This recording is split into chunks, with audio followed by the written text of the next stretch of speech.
Hello everyone, welcome back to our session. आज के इस लेक्चर में हम जुडिशरी से रिलेटेड जितने भी पॉइंट्स एग्जाम पर्पस के लिए इंपॉर्टेंट हैं वो डिस्कस करने वाले हैं। एंड आई थिंक ये हमारी पॉलिटी सीरीज़ का 4th लेक्चर होगा। Okay, so now let's begin the session. Judiciary में जो सबसे टॉप मोस्ट लेवल जो है ना, वो किसका है? सुप्रीम कोर्ट का। मतलब सबसे ऊपर कौन आता है? यदि हायरार्की में हम देखें तो सुप्रीम कोर्ट है ना। Supreme court, then high court, and then उसके बाद जो अदर कोर्ट्स होते हैं वो है ना। इस तरीके से पूरा हायरार्की है। सो सुप्रीम कोर्ट जो है वो किस आर्टिकल में डिफाइंड किया गया है अंडर कॉन्स्टिट्यूशन? 124 to 147। ओके, 123 कहाँ डिस्कस किया था हमने? Ordinance making power of president. Okay, तो ऑर्डिनेंस मेकिंग पावर के बाद ही क्या स्टार्ट हो जाता है? सुप्रीम कोर्ट 124 से 147 तक। ठीक है, उसको लर्न करने के लिए भी बताया था। अगर एक हाउस नहीं है, लोकसभा नहीं है मान लो सेशन में, तो भी बिल पास नहीं हो सकता। अगर दोनों हाउस नहीं है तो भी बिल पास नहीं हो सकता। तो उस कंडीशन में दोनों के काम 2 और 1 3 कौन करते हैं? प्रेसिडेंट। और इसी को हम क्या बोलते हैं? प्रेसिडेंट की ordinance making power. Supreme court under article 124 to 147 जो जजेस होते हैं सुप्रीम कोर्ट के, उन्हें अपॉइंट करने का काम किसका होता है? प्रेसिडेंट का। ओके, जो नंबर्स होंगे है ना जजेस के, कहाँ पर? सुप्रीम कोर्ट में, वो जो डिसाइड करने का काम है वो किसका होता है? पार्लियामेंट का, है ना। और इन्हें अपॉइंट कौन करता है? प्रेसिडेंट। क्वालिफिकेशन क्या चाहिए आपको सुप्रीम कोर्ट का जज बनने के लिए? You must be citizen of India. You should have been a जज of high court for 5 years। मतलब आपने हाई कोर्ट में जज के तौर पर 5 साल काम किया हो, या तो फिर एडवोकेट रहे हो हाई कोर्ट के 10 सालों तक। दोनों में से कोई एक क्राइटेरिया अगर आप फुलफिल करते हो तो आपको सुप्रीम कोर्ट का जज अपॉइंट किया जा सकता है। टेन्योर क्या है? ऐसे कोई particularly year wise tenure defined नहीं है।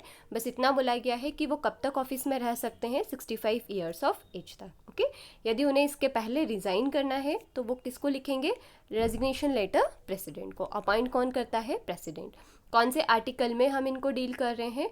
124 to 147। Okay, now high court. इतना ही सुप्रीम कोर्ट से पढ़ना काफ़ी है, क्योंकि देखो बाकी की चीज़ें इतना ज़्यादा डीप में जाने की ज़रूरत नहीं है। एग्जाम लाइक 1 डे एग्जाम्स में ज़्यादातर यहीं से क्वेश्चंस आते हैं। या तो उनकी एज आपसे पूछी जाएगी, या उन्हें अपॉइंट कौन करता है, उन्हें यदि रिमूव करना है ना, लाइक रेजिग्नेशन देना है, तो वो किसको देंगे? प्रेसिडेंट को। और रिमूवल प्रोसेस भी हम यहाँ पर थोड़ा सा डिस्कस कर सकते हैं कि यदि इन्हें रिमूव करना है तो उसके लिए आपको मोशन जो है वो कहाँ पर पेश करना पड़ेगा। मतलब उससे रिलेटेड जो भी लाइक इम्पीचमेंट के लिए हमने पढ़ा था ना कि पार्लियामेंट के अंदर प्रोसीजर होता है, तो वैसे ही सुप्रीम कोर्ट के जज को रिमूव करने के लिए भी हमको पार्लियामेंट से पास करवाना पड़ेगा, है ना। लोकसभा और राज्यसभा दोनों पास करना चाहिए उस वो भी जो भी मोशन या जो भी रेजोल्यूशन होगा इससे रिलेटेड उसको। ठीक है, अगर वो पास हो जाएगा तभी सुप्रीम कोर्ट के जज को उनकी पोस्ट से हटाया जा सकता है। ठीक है, then high court. High court कौन से आर्टिकल में हम कवर करते हैं? 214 to 231 in part 6 of the constitution. Okay, और supreme court 124 to 147। Okay, now जजेस of the high court are appointed by the president. यहाँ पर आपको ये फैक्ट याद रखना है। हमें लगेगा कि हाई कोर्ट है तो गवर्नर अपॉइंट करते होंगे, बट नहीं, हाई कोर्ट के जजेस को भी कौन अपॉइंट करते हैं? प्रेसिडेंट। क्वालिफिकेशन इनके लिए क्या ज़रूरी है? Must be citizen of India, held judicial office for 10 year। मतलब किसी भी जुडिशियल ऑफिस को उन्होंने 10 years तक हेल्ड किया हो, या तो फिर सेम कंडीशन की एडवोकेट रहे हों फॉर 10 years। ओके, टेन्योर इनका भी ऐसे ईयर में डिफाइन नहीं है कब तक ये अपने ऑफिस में रह सकते हैं, 62 years ऑफ एज तक। सुप्रीम कोर्ट के लिए क्या है? सुप्रीम कोर्ट के जजेस के लिए 65 years, और इनके लिए क्या है? 62 years। Okay, now subordinate courts. Subordinate courts कौन से होते हैं? ये हो गया सुप्रीम कोर्ट, ये हो गया हाई कोर्ट, इसके नीचे बहुत सारे कोर्ट्स होते हैं, है ना। सबऑर्डिनेट कोर्ट्स जो है वो कौन से आर्टिकल में कवर्ड किए गए हैं? 233 to 237 in part 6 of the constitution.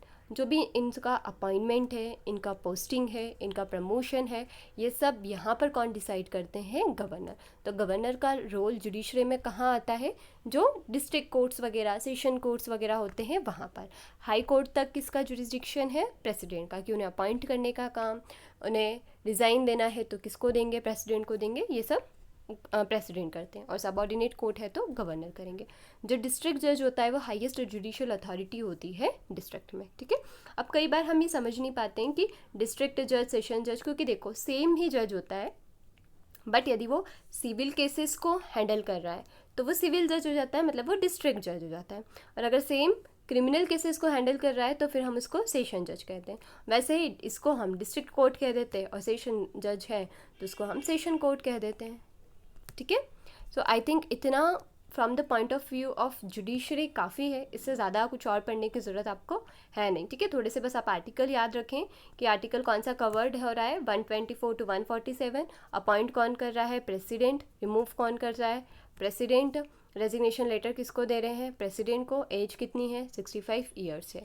ठीक है, बस इतने फैक्ट्स आपको लर्न करना है।